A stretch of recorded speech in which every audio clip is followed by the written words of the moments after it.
pulled my long skirt that I was wearing and dragged me to the kitchen, kepata. And then she told me to put water in the big pot and hold her when the water is boiled. Little did I know that the water was meant for me. So when the water got boiled, I called her.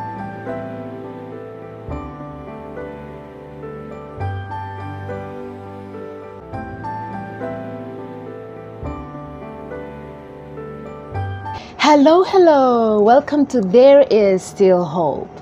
This is a place where we are encouraged to move away from defeated past, whatever it is that we have gone through in the past that have beat us down, just to get up again and embrace a life that matters. Well, thank you for tuning in and thank you for joining me today. Well, we're back with Maurice. We're still talking about Maurice's journey, a journey of so much mistreatment, abuse, accusation, rejection. Well, the good part is she is not defeated, and we thank God for that.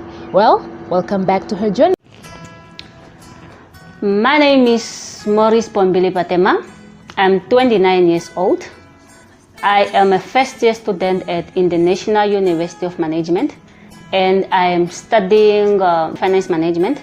And I'm from a small village called Onga in the northern part of Namibia. I love reading, and this is my story. Before we go on to how she came back to school, there is a part that I want us to look at as well that happened in her life. Well, it's a different person, but the same ordeal. Let's look at what we discussed in part 1.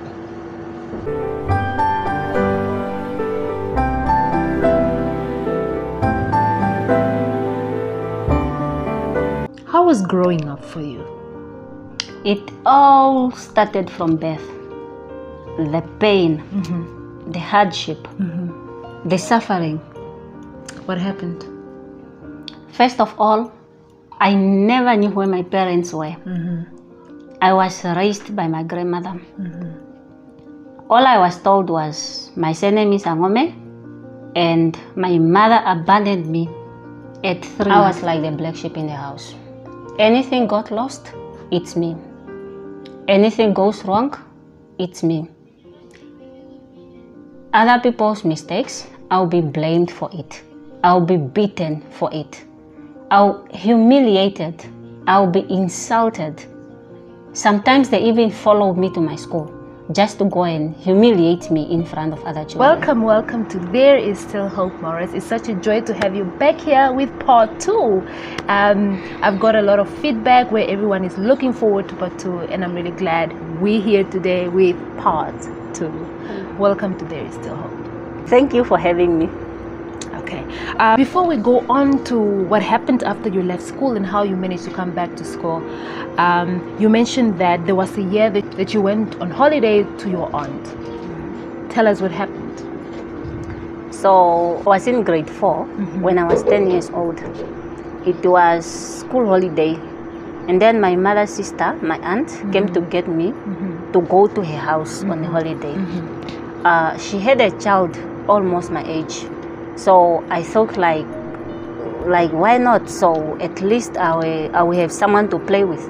At least I will rest from all the beatings and all the insults and everything that I've been going through. So little that I know that I'm just going to face the worst. So when I went there, I started doing everything again. The very same way you used to do it? Yes, the very same way. I was used to it, so it was not that hard for me. So I watched the other kids treated better than me. Sometimes I will be sent bread, and then I don't even know how the bread tastes like. Just to clarify that, you mean they would send you bread yet not give you the bread? Yes. To eat? Yes. Interesting. Well, what does she say when she doesn't give you the bread? Okay, she would be like, things are expensive. Inimo inondi love, inimo wishipen. You know such things. What happened next? So there was a day that my aunt told me to fetch water. She gave me a big bucket. In Oshuambo we call it Okangoma. So she told me to fill that bucket with water. And then I fetched the water, but the bucket was not that full. And then from there, she got angry. She just chased me out of the house, and then she told me just to go away. I must go. Out where? Out in the field, out of the house, in the field. Okay.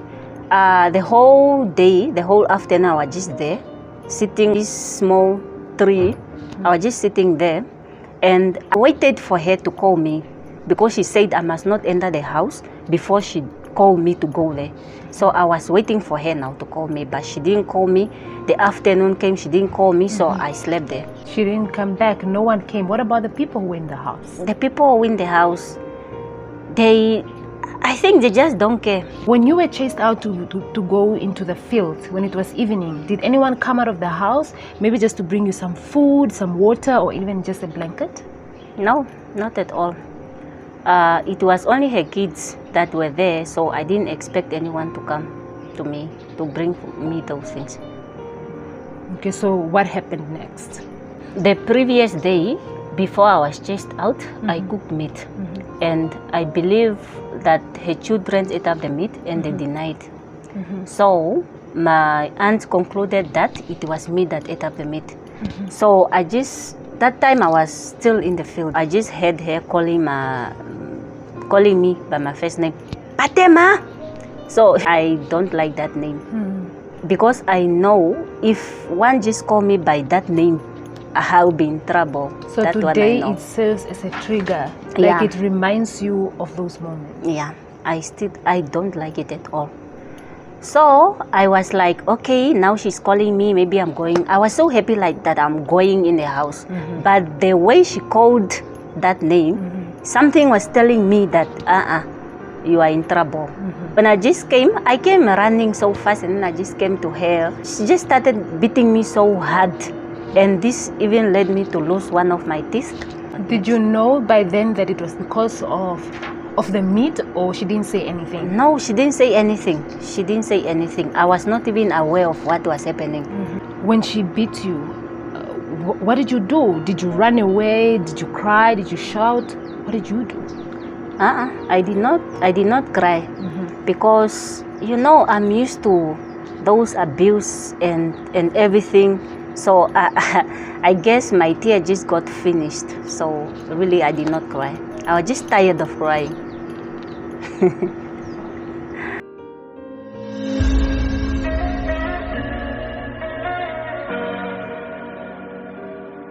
Since you didn't cry, what happened next? What did you do?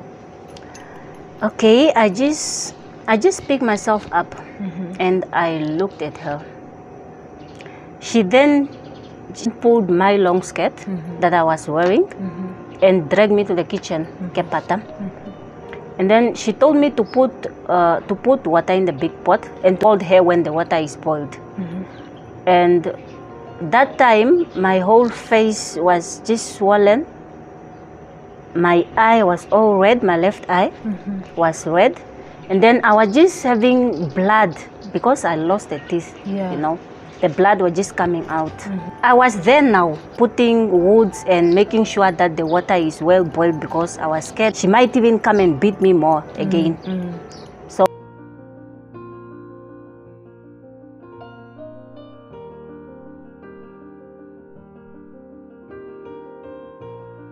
what happened next after you called her?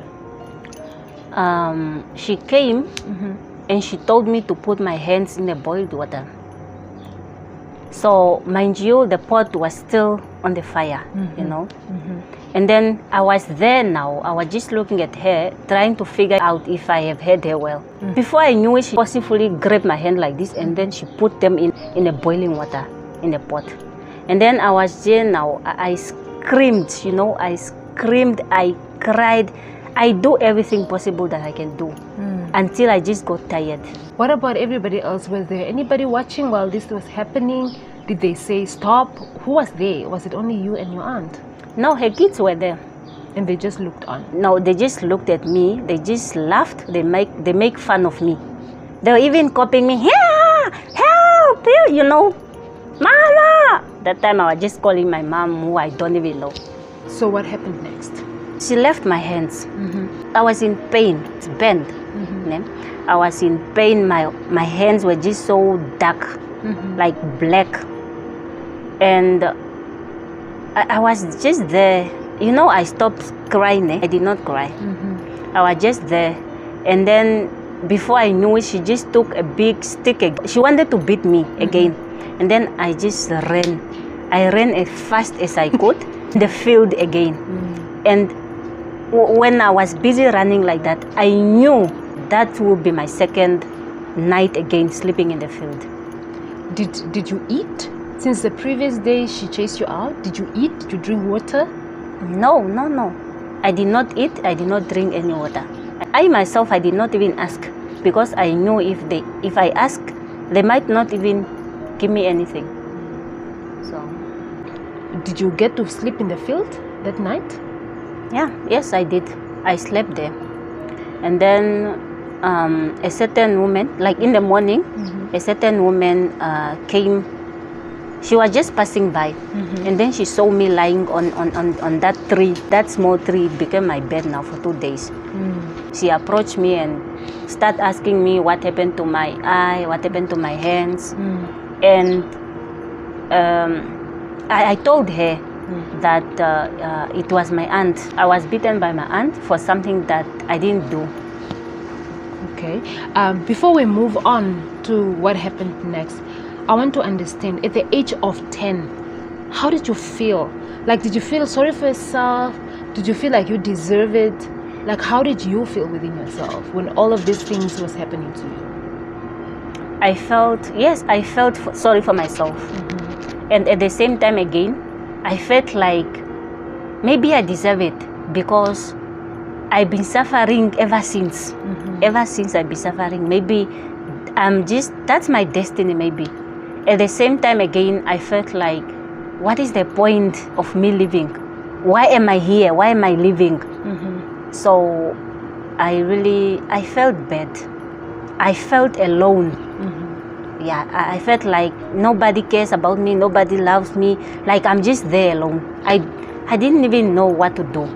After the woman that found you in the field and asked you what had happened to you, did she perhaps confront your aunt, or she just left it there? I believe she did so.